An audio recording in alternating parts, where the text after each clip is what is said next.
제가 지금 들고 있는 것은 혈압 측정하실 때 사용하는 혈압기의 커프입니다. 이 커프가 중요한 이유는 내 팔 둘레에 알맞은 사이즈의 커프를 선택하지 못한 경우에는 너무 작은 커프로 사용했을 때는 내 혈압이 높게 나오고, 반대로 너무 큰 커프를 사용했을 때는 더 낮게 측정이 될 수 있다는 것입니다. 그래서 정확한 측정을 위해서 알맞은 사이즈의 커프를 선택하시는 게 중요하겠는데요. 우선 이 커프를 보시면 이곳에 공기주머니, 블래더라고 하는 부위가 있습니다. 이것의 길이는 내 상완 둘레의 약 80% 정도, 그 다음에 이 너비는 약 내 상완 둘레의 40% 정도, 그래서 이 두 길이의 비율이 2대1 정도로 아시면 되겠습니다. 그래서 알맞은 커프의 사이즈를 선택하기 위해서는 첫 번째로 우리 상완 둘레를 아셔야 하는데요. 그러면 먼저 상완 둘레를 측정하는 방법을 간단하게 설명을 드리면, 우리 그냥 팔꿈치에 주두 돌기라고 하는 부위가 있고 우리 견봉이라고 하는 부위가 있는데요.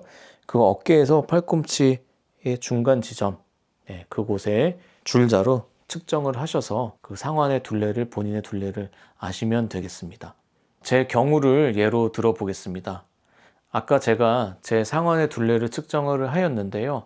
34cm가 나왔습니다. 각 제조사마다 커프의 사이즈는 조금씩 상이하지만, 제가 지금 오늘 들고 나온 제품 기준으로 보면은 이것은 미디움 사이즈이고 착용 가능 팔 둘레가 22에서 32cm라고 나옵니다. 그러면은 제가 이 커프로 측정을 하였을 때는 혈압이 높게 나올 수 있어서 저는 이것보다는 조금 더 큰 사이즈의 커프를 선택을 하여야 합니다. 이것은 아까 것보다 더 큰 사이즈의 커프인데요. 라지 사이즈에 해당하고, 이 회사에서는 여기 보시면은 착용 가능 팔 둘레가 32에서 42cm로 나옵니다. 그럼 제 상완 둘레가 34였기 때문에 저는 이 커프를 사용하여야 올바른 혈압 측정을 할 수가 있습니다. 이렇게 제가 보여드렸듯이 우리 각자가 가진 팔의 둘레에 따라서 어떤 경우에는 더 작은 커프를 사용하셔야 되고, 어떤 경우에는 더 큰 커프를 사용하셔야 정확한 혈압을 측정할 수 있는데, 우리는 지금까지 대부분 한 가지의 커프 사이즈로 혈압을 측정을 하고, 그것이 혈압을 더 높게 나오는지 낮게 나오는지 그것들은 생각하지 못한 경우들이 많았습니다. 그래서 제가 말씀드린 방법대로 본인에게 알맞은 커프 사이즈를 먼저 잘 선택하시길 바랍니다.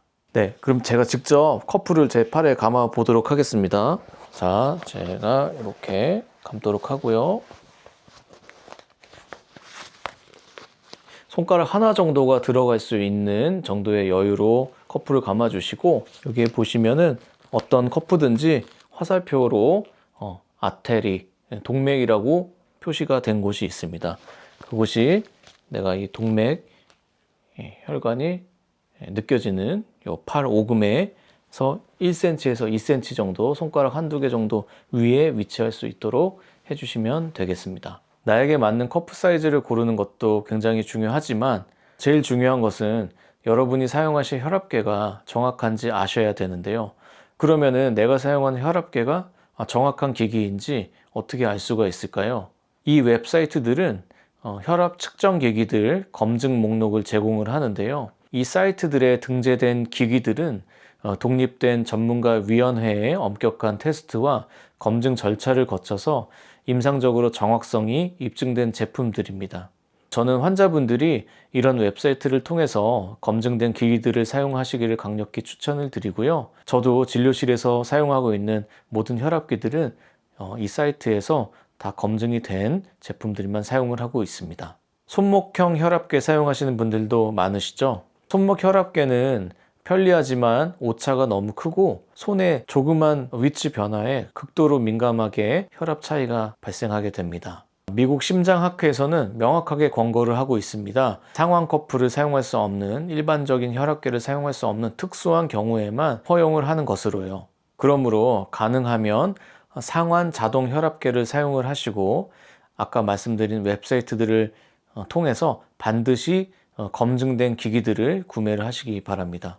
참고로 병원에서 청진기를 사용하는 수동 혈압 측정은 매우 불규칙한 심박동과 극도로 약한 혈류 또는 장치의 오류가 의심되는 특수한 임상 상황에서 의료진의 수동 혈압 측정이 여전히 필수적인 상황들이 있지만, 고혈압의 진단과 추적에는 자동 혈압계가 더 정확합니다. 그럼 여기에서 질문이 있을 수 있습니다. 요즘 의사들은 너무 자동 혈압계를 믿고 과거처럼 청진기로 소리를 들어가며 재는 수동 혈압계를 쓰지 않아서 그래서 더 부정확해진 것이 아니냐라는 말씀들을 많이 하시는데요. 결론부터 말씀을 드리자면 사실이 아닙니다. 제대로 사용하고 검증된 자동 혈압계는 수동으로 측정하는 것보다 더 객관적이고 정확한 혈압 정보를 제공할 수 있고, 이는 다수의 공신력 있는 의학 가이드라인을 통해서 수없이 입증되었습니다. 그러면 이렇게 여러 학회에서 자동 혈압계를 추천하는 주된 이유는 사람의 청각에 의존하는 수동 측정 방식은 고질적인 문제점이 있기 때문입니다. 수동 측정 방법은 측정하는 사람의 숙련도나 시력, 청력에 따라 결과가 달라질 수가 있습니다. 특히 청진 간격이라고 하는 것이 존재하는데, 혈압 소리가 일시적으로 들리지 않는 구간이 있는 환자들이 있는데요. 그랬을 경우에 수동 측정으로 심각하게 혈압을 낮게 측정하는 오류가 또 있을 수 있습니다.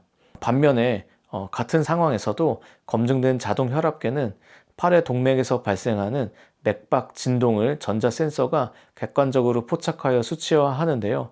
사람의 주관적인 판단이 개입될 여지가 없기 때문에 오히려 객관성과 재현성 측면에서는 더 우수하다고 평가를 받습니다. 또 자동 혈압계가 더 정확할 수 있는 이유는 의료진이 환자의 혈압을 측정을 하였을 때 높게 나오는 백의 고혈압 효과를 해소할 수가 있어서, 자동 혈압계가 단순히 수동 혈압계를 대체하는 것을 넘어서 이제는 혈압 관리의 질을 높이는 핵심 도구가 된 이유가 되겠습니다. 다만 앞에서 모든 것들을 강조드렸지만 제일 중요한 것은 반드시 검증된 기계를 올바른 방법으로 사용하는 것이 전제되어야 한다는 것입니다. 또 우리가 간과할 수 있는 가장 큰 실수는 우리가 병원에 있다는 사실만으로도 혈압은 크게 변한다는 것입니다. 제 환자분 중에 한 분은 병원에만 오시면 혈압이 너무 높게 측정이 됩니다. 그래서 충분히 휴식을 취하고 제가 없는 다른 방에서 자동 혈압계로 측정을 하고 오셔도 마찬가지였습니다. 이런 패턴이 반복이 되다 보니 결국에는 24시간 혈압기기를 채워드렸고, 이를 통해서 백의 고혈압으로 진단이 되었고, 지금은 지속적으로 자가혈압 측정만 하시고 정상 혈압을 유지하고 계신 케이스가 있습니다. 진료실에서 혈압이 높다고 덜컥 혈압약을 처방하면 안 되는 이유입니다. 백의 고혈압이라는 것은 병원에서만 혈압이 상승하는 경우인데요. 전체 인구의 약 20% 정도까지 해당한다고 하며 수축기 혈압이 20에서 30 정도까지 상승하는 것으로 알려져 있습니다. 이 경우에는 치료가 불필요하게 이루어질 수 있기 때문에 집에서 측정하는 가정 혈압이 필수적입니다. 반대로 가면 고혈압이라는 것이 있습니다. 병원에서는 정상이지만 집이나 일상생활 중에는 고혈압으로 지내시는 경우입니다. 이러한 경우도 약 20에서 30% 정도 추정이 되는데, 이것은 백의 고혈압보다 훨씬 더 위험합니다. 따라서 모든 가이드라인은 가정 혈압을 정확하게 측정하시는 것을 적극적으로 권장하고 또 추천하고 있습니다.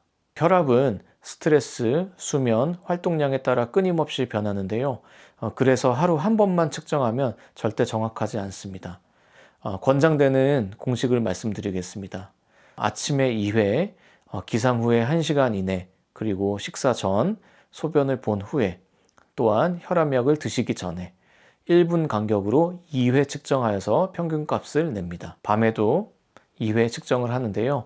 취침 전에 1분 간격으로 2회 측정하도록 합니다. 이것을 7일간 반복을 하고요. 첫째 날 측정값을 제외하고 둘째 날에서 일곱째 날까지의 값을 다 더해서 평균을 계산합니다. 이 평균값이 여러분의 진짜 혈압입니다. 이 평균값이 대한민국 기준으로는 140에 90이 이상이라면 고혈압 가능성이 높으니 반드시 전문의 진료가 필요하고요. 당뇨나 신장질환이 있다면 그 기준은 더 낮아집니다. 고혈압은 전 세계적으로 가장 널리 퍼진 심혈관 질환 위험 요소 중 하나로 남아 있습니다. 혈압을 정확하게 측정하는 것은 고혈압의 적절한 진단과 항고혈압제 치료 효과 모니터링에 필수적입니다. 오늘 제가 말씀드린 실수들을 피하고 올바른 측정 방법으로 가정 혈압을 측정하신다면 여러분의 혈압은 훨씬 더 정확하고 일관되게 측정될 것입니다. 그리고 만약 올바르게 측정을 했는데도 혈압이 높다면 미루지 마시고 반드시 내과 전문의와 상담하시기 바랍니다. 네, 오늘 영상이 도움이 되셨다면 효원장 채널 구독과 좋아요 부탁드리겠습니다.